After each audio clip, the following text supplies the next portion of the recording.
Hola mis amigos queridos, qué alegría poder estudiar una vez más la palabra de Dios. Hoy día veremos la lección número 5 para el 29 de abril del año 2023. El título de la lección es La buena noticia del juicio.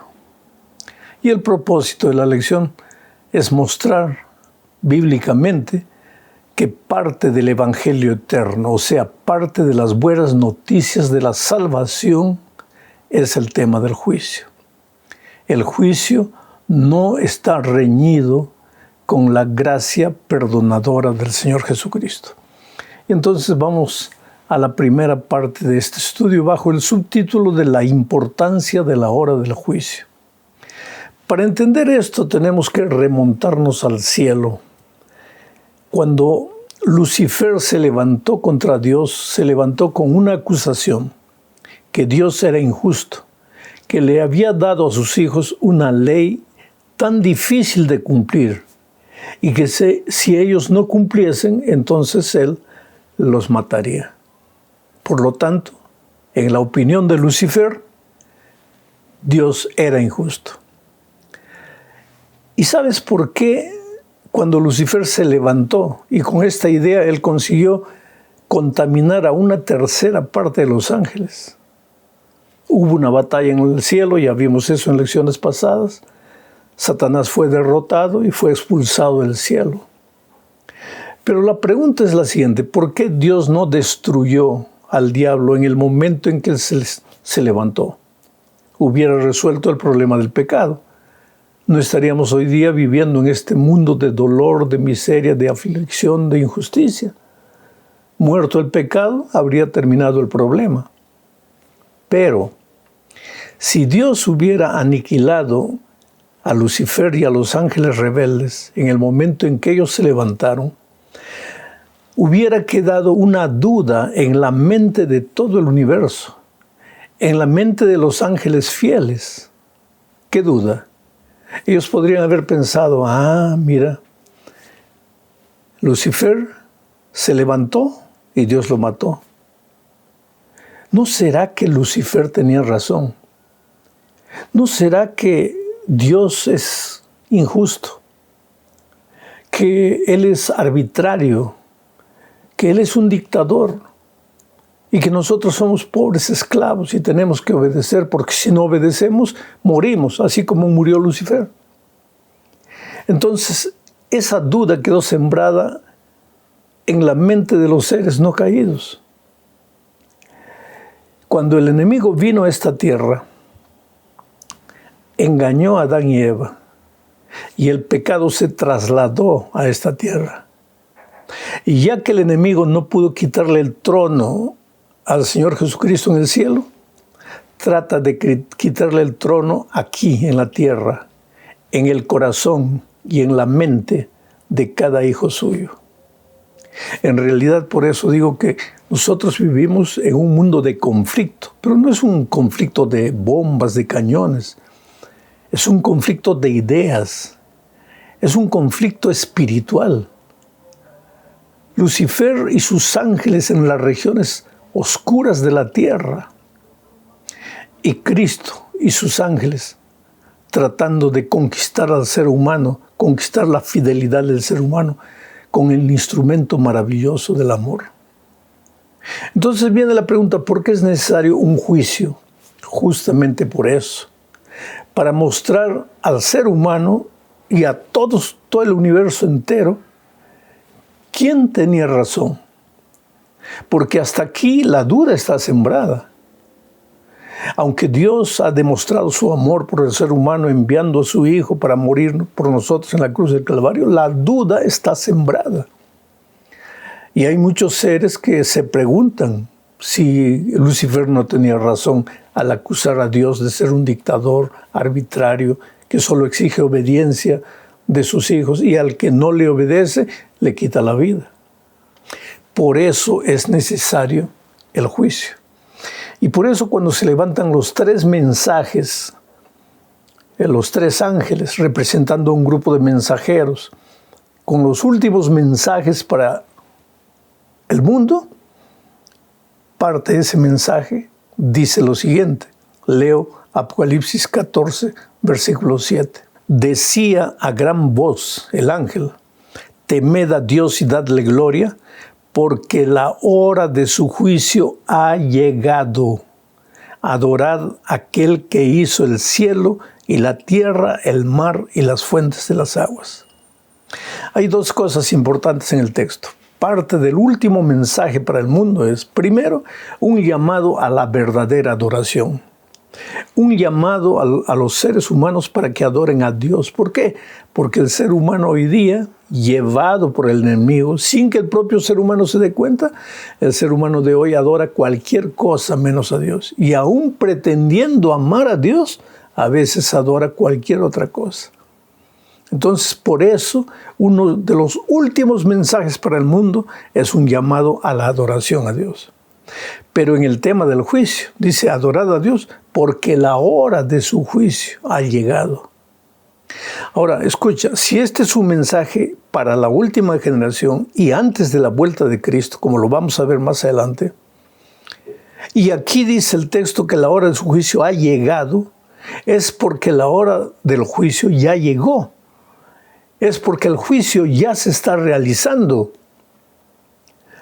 Y el juicio no será solamente el veredicto final cuando Cristo venga, sino que en estos momentos ya se está realizando. Porque es como los procesos judiciales de esta tierra. El veredicto del juez no es el juicio viene antes, es el proceso de investigación. Hay un fiscal que acusa, hay un abogado defensor que defiende, se exponen los casos y finalmente viene el veredicto final. Nosotros generalmente le llamamos el juicio al veredicto final, pero nos olvidamos del proceso. Y aquí el ángel dice que ese proceso, ese juicio, ya se está realizando en nuestros días. Específicamente cuándo comenzó ese juicio veremos en el estudio de la próxima semana. Pero vamos adelante con este estudio. El fundamento para el juicio divino, porque querido, no tengas miedo al juicio. El fundamento para el juicio divino es la misericordia y el amor de Dios. Vuelvo a repetir, no tengas miedo del juicio. Voy a repetir una ilustración que siempre hago cuando hablo del juicio. Vamos a decir que yo compré una casita con mis ahorros de toda la vida y ya estoy ancianito y voy a fallecer en cualquier momento, pero viene un vecino joven lleno de vida y me quita la casa. ¿Ah? Entonces comienza un proceso judicial. Viene el juicio. ¿Para qué? Para ventilar el caso y para que el juez determine si la casa me pertenece a mí, que me he esforzado a lo largo de mi vida juntando centavos para comprar la casa, o si la casa le pertenece al muchacho que vino y me la arrebató. Viene el juicio. Entonces, yo te digo, ¿quién necesita tener miedo del juicio? ¿Yo, que tengo la razón? ¿O el muchacho que me arrebató la casa? ¿Quién tiene que tener miedo al juicio? En esta tierra, tal vez tú, aunque tengas la razón, tengas miedo al juicio, porque en muchos casos se ve que la justicia se corrompe. No siempre, pero mientras el ser humano sea ser humano, a veces la justicia se corrompe. Pero en este caso el juez es Dios y en él no hay corrupción. Por lo tanto, los hijos de Dios no tienen por qué tener miedo del juicio. Al contrario, tienen que alegrarse porque la hora del juicio es una evidencia de que la venida del Señor Jesús está próxima. Entonces, vamos a leer Salmos 85:10 para ver que los fundamentos del juicio divino son la justicia y el amor. Leo Salmo 85:10, que dice así: la misericordia y la verdad se encontraron, la justicia y la paz se besaron. Presta atención, misericordia y verdad se juntaron, se encontraron. ¿En quién? En Dios. La paz y la justicia se besaron. Básicamente los dos temas aquí son la justicia y el amor, la misericordia de Dios. Se besaron, se encontraron en la persona del propio Dios. O sea, Dios es misericordia, es amor, pero al mismo tiempo es justicia. Por favor, querido, nunca coloques en terrenos opuestos a la justicia con el amor de Dios. Porque si lo haces, estás cometiendo una aberración. ¿Cómo vas a dividir al propio Dios entre justicia y amor? Ambos son la misma persona, Dios, el Señor Jesucristo, el Espíritu. Ambos son el mismo Dios, justicia y misericordia. Entonces, el hecho de que Dios nos ama, el hecho de que Jesucristo murió en la cruz del Calvario por nosotros, no nos libera de rendir cuentas a la justicia. Y cuando se habla de rendir cuentas a la justicia, tiene que haber una ley. Querido, ley existe para todo, hasta para una cosa tan rutinera como el fútbol. ¿Qué sería del fútbol sin ley? Hay un reglamento, hay un juez, hay tarjeta amarilla, hay tarjeta roja, hay amonestación. Si agarras la pelota con la mano dentro del área es penal. Hay reglas. En el tránsito hay reglas. En el trabajo hay reglas. En la familia hay reglas. En el país hay reglas. En todo hay reglas. Porque la ley no está contra la justicia. Al contrario, la ley es parte de la justicia. Y la misericordia y el amor de Dios no te libran de la obediencia a la ley de Dios. Al contrario, la gracia y la justicia divina te dan la capacidad de andar y de caminar en obediencia a la santa ley de Dios.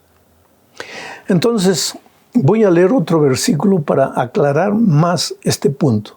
Apocalipsis capítulo 20, versículo 12, dice así: Y vi los muertos, grandes y pequeños, de pie ante Dios. Los libros fueron abiertos. Aquí se va a empezar el juicio. Los libros fueron abiertos. Y otro libro fue abierto, el cual es el libro de la vida. Y fueron juzgados los muertos por las cosas que estaban escritas en los libros, según sus obras. Obras. Pero te voy a explicar. Aquí Juan ve en visión lo siguiente. El juez está sentado en su trono, va a empezar el juicio. Aquí hay unos libros que son los libros de registros. En estos libros están anotadas todas las acciones buenas y malas de los seres humanos de todos los tiempos. Aquí al otro lado está el libro de la vida, donde están anotados los nombres de las personas que aceptaron al Señor Jesucristo como su Salvador. Cuando el juicio comience, aquí está el caso de todos, buenos y malos. Pero para ver quién se salva o quién se pierde aquí, no importa lo que haya hecho, se abre el libro de la vida y se encuentra aquí el nombre de Pedro, Jacinto, Rosa. Ahí está. El nombre de 3 personas, Pedro, Jacinto y Rosa. ¿Y qué pasa? Ellos aceptaron la sangre de Jesucristo. Ellos aceptaron el sacrificio de Cristo en su favor. Entonces, a pesar de lo que haya en el registro, porque los nombres de estas personas están en los libros de la vida, ellos están salvos. Están salvos. No que no van a enfrentar el juicio, pero están salvos porque aceptaron al Señor Jesucristo como su Salvador personal. ¿Y cómo serán juzgadas las personas? Por las obras. Aquí viene el asunto de las obras. Las obras no salvan a nadie, pero la salvación incluye obras. Voy a dejar que Pedro nos explique mejor esto en la epístola a los Efesios capítulo 2, versículos 8 al 10. Dice así: Porque por gracia sois salvos por medio de la fe. Solo por gracia, Y esto no de vosotros, pues es don de Dios, no por obras para que nadie se gloríe, pues somos hechura suya, creados en Cristo Jesús para buenas obras, las cuales Dios preparó de antemano para que anduviéramos en ellas. Pablo es cristalino como el agua. Somos salvos únicamente por la gracia de Cristo. Si Jesús no hubiera muerto por nosotros en la cruz, todos estaríamos perdidos. Somos salvos únicamente por la gracia del Señor Jesucristo. Pero somos salvos ¿para qué? Para practicar buenas obras. Las buenas obras no te salvan, te salva la gracia de Jesús. Pero por favor no digas que has sido salvado si no produces buenas obras. No hay incoherencia entre fe y obras, entre gracia y obras. Al contrario, hay una armonía porque las buenas obras son el resultado de una vida que ha sido salvada por gracia. Clarito. Ahora vamos a ver la escena del juicio en el libro de Daniel, porque el juicio está en Daniel y en Apocalipsis. Pero veamos lo que Daniel dice con respecto al juicio. Tenemos que leer Daniel capítulo 7, versículos 9, 10 y 13. Dice así: estuve mirando hasta que fueron puestos unos tronos y se sentó un anciano de días. Su vestido era blanco como la nieve, el pelo de su cabeza como lana limpia, su trono llama de fuego y fuego ardiente las ruedas del mismo. Quiere decir, este es Dios. Un río de fuego procedía y salía de delante de él. Miles y miles lo servían y millones de millones estaban delante de él. El juez se sentó y los libros fueron abiertos. ¿Qué libros? Los libros de los registros, de los hechos, buenos y malos de todos, y los libros de la vida. Los libros fueron abiertos. Sigo leyendo. Miraba yo en la visión de la noche, vi que con las nubes del cielo uno, como un hijo de hombre, vino hasta el anciano de días y lo hicieron acercarse delante de él. Aquí está la escena del juicio en Daniel, clarita. Entonces, por favor, querido, el juicio no es invención humana, no es una invención de una determinada iglesia. El tema del juicio es clara en toda la Biblia. Desde cuando Adán y Eva pecaron y Dios se acercó de ellos para abrirles un proceso judicial. ¿Cómo? ¿Qué has hecho? ¿Por qué has hecho? ¿Cómo has hecho? Y entonces Adán se defiende. La mujer que creaste me dio. Pero hay un juicio. No hay sentencia sin juicio. El tema del juicio está claro en la Biblia. Y ahora en el libro de Daniel, clarísima. Él ve en visión que el trono de Dios está ahí. El juez se sienta, los libros se abren y empieza el juicio. Pero Apocalipsis también, Juan, al escribir Apocalipsis, sigue describiendo el juicio de la siguiente manera. Leo Apocalipsis 4, versículos 1, 2 y 4. Después de esto, miré y vi que había una puerta abierta en el cielo. ¿Cuál es la puerta del cielo? Pues en el cielo hay un santuario y todo el capítulo, todo el libro de Hebreos habla del santuario del cielo. Se abrió la puerta del cielo, evidentemente la puerta del santuario, allá en el cielo. La primera voz que oí era como de una trompeta que hablando conmigo dijo: sube acá y te mostraré las cosas que sucederán después de estas. ¿Después de qué? De que la puerta se abre.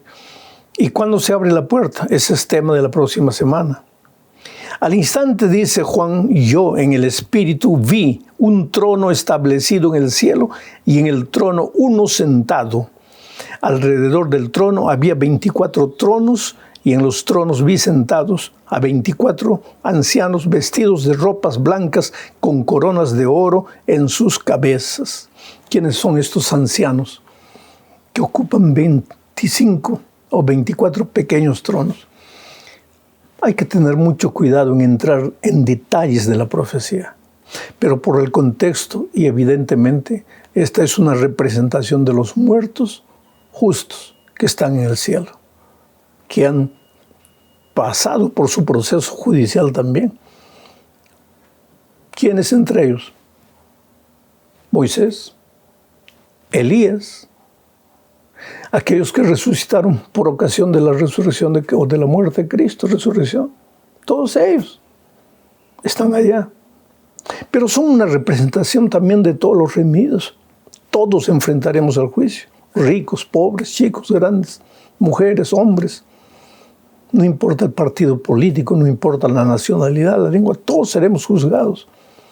Aquí está la escena del juicio en el libro de Apocalipsis.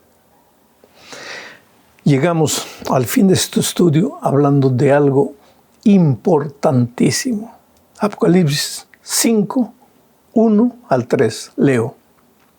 Estamos en el juicio, en la escena del juicio, ahí en el cielo. Ahora mira lo que dice. Vi en la mano derecha del que estaba sentado en el trono un libro escrito por dentro y por fuera, sellado con 7 sellos.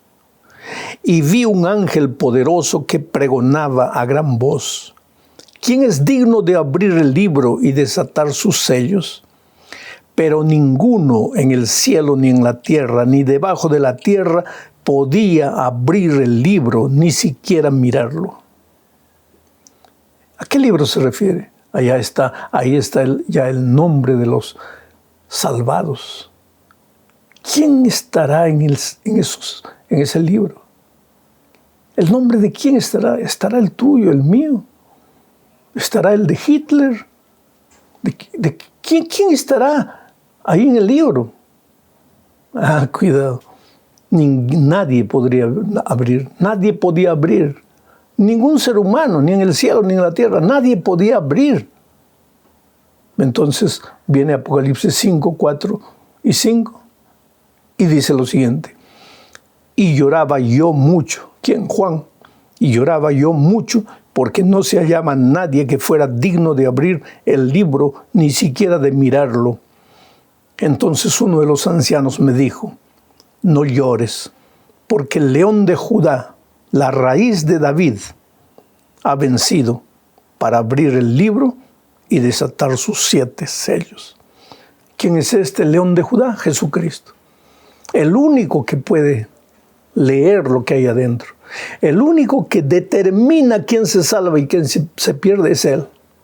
Entonces, por favor, querido, en esta tierra no te atrevas a mirar a las personas y en tu cabecita comenzar a pensar: ese se va a salvar, ese se va a perder, ese.